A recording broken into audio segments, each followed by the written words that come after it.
है class 10th की exercise 4.4 का क्वेश्चन नंबर 5। क्वेश्चन में दिया है, is it possible to design a rectangular park of perimeter 80 metre and area 400 metre square, if so find its length and breadth. क्या एक rectangular park को design करना possible है जिसका पेरीमीटर 80 मीटर है और एरिया 400 मीटर स्क्वायर है? अगर पॉसिबल है तो हमें इस पार्क की लेंथ और ब्रेथ भी फाइंड करनी है। सो सॉल्यूशन स्टार्ट होता है यहाँ से।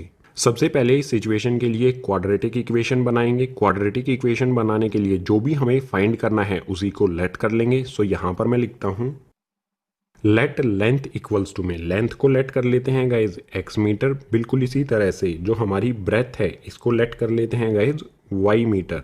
अब यहाँ पर हमें दिया है पेरीमीटर 80 मीटर। सो रेक्टेंगल के पेरीमीटर का फॉर्मूला अप्लाई कर देंगे और फॉर्मूला क्या होता है, P फॉर पेरीमीटर। पेरीमीटर का फॉर्मूला होता है गाइज 2L प्लस में B। L means length and B means breadth. So ये वाला फॉर्मूला अप्लाई कर देंगे। तो यहाँ पर मैं लिखता हूँ P means perimeter equals to में 80 मीटर। ये हमें क्वेश्चन में यहाँ पर दिया गया है। अब इस P यानी पेरीमीटर की जगह मैं ये फॉर्मूला पुट कर सकता हूँ। सो लिख देते हैं P की जगह पर पेरीमीटर का फॉर्मूला आ जाएगा 2 लेंथ। लेंथ हमने क्या लेट किया है, x, और ब्रेथ हमने लेट किया है y। सो लेंथ और ब्रेथ की जगह लेंथ और ब्रेथ की वैल्यू पुट कर देंगे जो है x और y। इसके बाद इक्वल्स टू में 80 एज इट इज़। बिल्कुल सिंपल है। 2 को दूसरी साइड में शिफ्ट कर देंगे तो इस साइड बचेगा हमारा x प्लस में y इक्वल्स टू में 80 एज इट इज़। 2 यहाँ पर x प्लस वाई के साथ है मल्टीप्लाई में, दूसरी साइड शिफ्ट करेंगे तो हो जाएगा डिवाइड में। 2 से यहाँ पर 8 को कैंसिल करेंगे 4 जा पर और 0 एज इट इज़। हमारी इक्वेशन आएगी गाइज x प्लस में y इक्वल्स टू में 40। लेकिन यहाँ पर हम क्या करेंगे, y की वैल्यू फाइंड कर लेंगे। सो y की वैल्यू क्या होगी, y इक्वल्स टू में आएगा 40। इस साइड में हमारा x है, दूसरी साइड शिफ्ट करेंगे तो ये हो जाएगा गाइज माइनस में x। ये आ गई हमारी y की वैल्यू।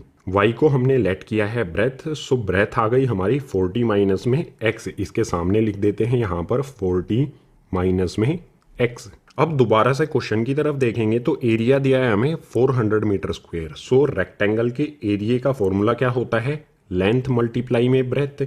इसमें वैल्यू पुट कर देते हैं।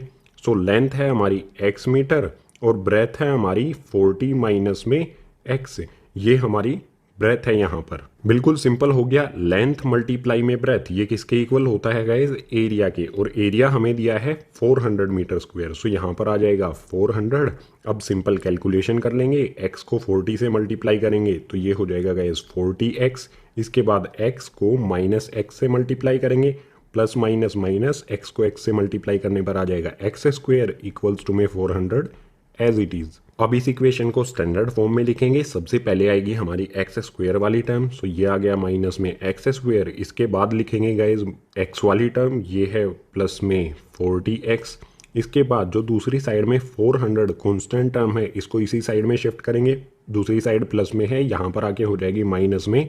अब आप यहाँ पर क्लियरली देख सकते हो जो फर्स्ट वाली टर्म है ये माइनस में है, ये कभी भी माइनस में नहीं होनी चाहिए, इसको प्लस में करना है। प्लस में करने के लिए हम क्या करेंगे, इस पूरी इक्वेशन से माइनस साइन कॉमन ले लेंगे। माइनस साइन कॉमन लेने का मतलब होगा जहाँ पर माइनस है वो प्लस हो जाएगा, जहाँ पर प्लस है वो माइनस हो जाएगा, सभी साइन चेंज हो जाएंगे।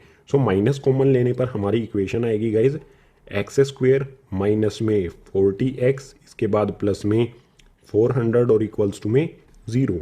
माइनस साइन लेने के बाद फाइनली हमें मिल जाती है इस सिचुएशन के लिए क्वाड्रेटिक इक्वेशन। अब ये सिचुएशन पॉसिबल है या नहीं, इसको चेक करने के लिए हमें फाइंड करना होगा डिस्क्रिमिनेंट, और डिस्क्रिमिनेंट फाइंड करने के लिए हमें चाहिए a, b और c की वैल्यू।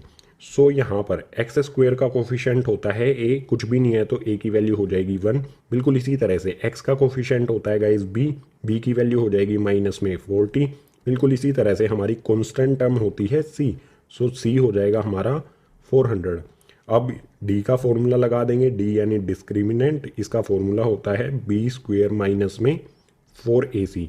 जो भी यहाँ पर a, b और c की वैल्यू है पुट कर देंगे। सो इस साइड में हमारा d as it is equals to में सबसे पहले है b का स्क्वायर, b की वैल्यू माइनस में 40। सो b की जगह पर मैं लिखता हूँ माइनस में 40, b का स्क्वायर है तो इसका भी हो जाएगा स्क्वायर। इसके बाद माइनस का 4 एज इट इज, 4 के साथ यहाँ पर है a और c, a की वैल्यू 1, c की वैल्यू 400। सो a की जगह पर आ गया 1 और c की जगह पर आ जाएगा यहाँ 400। इसको आगे कैलकुलेट कर लेते हैं यहाँ पर। सो इस साइड में हमारा d एज इट इज आएगा, इक्वल्स का साइन लगाएंगे, -40 का स्क्वायर, -40 को -40 से मल्टीप्लाई करेंगे तो माइनस माइनस प्लस हो जाएगा, और 40 को 40 से मल्टीप्लाई करने पर आ जाएगा 1600।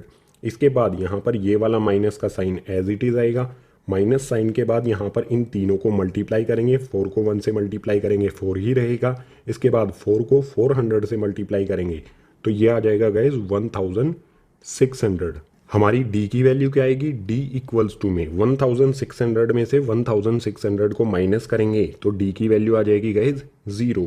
d की वैल्यू 0 इट मीन्स इस वाली क्वाड्रेटिक इक्वेशन के रियल सॉल्यूशन है और दोनों सेम हैं, और अगर रियल सॉल्यूशन है तो ये वाली सिचुएशन पॉसिबल है। सो यहाँ पर मैं लिख देता हूँ the equation has real roots, d की वैल्यू 0 है, इसका मतलब इस वाली क्वाड्रेटिक इक्वेशन के रूट्स रियल हैं, hence this situation is possible. Real roots हैं इसलिए ये वाली सिचुएशन पॉसिबल है। अब ये सिचुएशन पॉसिबल है तो हमें रेक्टेंगुलर पार्क की लेंथ और ब्रेथ भी फाइंड करनी है। लेंथ और ब्रेथ फाइंड करते हैं गाइज नेक्स्ट पेज पर। पीछे वाले पेज पर ये हमारी क्वाड्रेटिक इक्वेशन आई थी, इसके साथ ही a, b, c और d ये वैल्यूज आई थी। d की वैल्यू हमने 0, डिस्क्रिमिनेंट हमने 0 फाइंड किया था। अब सिंपली इस इक्वेशन के रूट्स फाइंड करने के लिए गाइस हम लगा देंगे क्वाड्रेटिक फॉर्मूला। क्वाड्रेटिक फॉर्मूला क्या होता है, x इक्वल्स टू में -b plus minus under root B square minus 4ac, और b स्क्वेयर माइनस 4ac किसके इक्वल होता है, d के। सो यहाँ पर d हम डायरेक्ट लिख सकते हैं और डिनोमिनेटर में आ जाएगा 2a। ये फॉर्मूला होता है जब हमें d की वैल्यू पता हो। सो इस क्वाड्रेटिक फॉर्मूले में b, d और a की वैल्यू पुट करेंगे। सो इस साइड में हमारा x as it is equals to में यहाँ पर सबसे पहले आ जाएगा माइनस का साइन, इसके बाद b की वैल्यू पुट करेंगे, b की वैल्यू है हमारी माइनस में 40, सो b की जगह पर आया -40, इसके बाद plus minus under root d की वैल्यू हमने पीछे वाले पेज पर फाइंड की थी 0, सो यहाँ पर आ गया 0 और अपोन में आ जाएगा 2। a की वैल्यू यहाँ पर है गाइस 1, a की जगह पर पुट करेंगे 1। अब इसे सोल्व करेंगे। सो इस साइड में हमारा x as it is equals to में यहाँ पर है गाइस -40, माइनस माइनस प्लस हो जाएगा 40, यहाँ पर आ गया प्लस का। इसके बाद देखो plus minus under root 0, 0 root से बाहर आने पर 0 ही रहेगा। 0 चाहे हम 40 में प्लस करें चाहे 40 से माइनस करें ये 40 ही आएगा। सो न्यूमरेटर वाला पार्ट सोल्व करने पर आ गया 40, और डिनोमिनेटर में यहाँ पर क्या आएगा, 2 मल्टीप्लाई में 1, 2 को 1 से मल्टीप्लाई करने पर आ जाएगा 2। अब 2 से सिंपली 40 को कैंसिल करेंगे 20 टाइम्स पर, हमारी x की वैल्यू आ गई गाइज 20। x को हमने लेट किया था पीछे वाले पेज पर लेंथ, सो लेंथ आ गई 20। अब ब्रेथ फाइंड करने के लिए सिंपली इस वाली इक्वेशन में x की जगह पर x की वैल्यू 20 पुट करेंगे तो आ जाएगी हमारी ब्रेथ। सो यहाँ पर मैं लिखता हूँ y इक्वल्स टू में 40 माइनस में x, इस वाले x की जगह पर मैं पुट कर देता हूँ x की वैल्यू 20। सो y की वैल्यू क्या आएगी हमारी, y इक्वल्स टू में 40 माइनस 20, ये हो जाएगा गाइज 20। सो x की वैल्यू भी 20 और y की वैल्यू भी 20, ये लेंथ हो गई, ये ब्रेथ हो गई। अब लास्ट में यहाँ पर लिख देंगे लेंथ जिसको हमने लेट किया था x, इसकी वैल्यू आ गई 20 मीटर। बिल्कुल इसी तरह से ब्रेथ जिसको हमने लेट किया था y, इसकी वैल्यू भी आ गई गाइज 20 मीटर। सो यही हो जाएंगे हमारे इस क्वेश्चन के आंसर।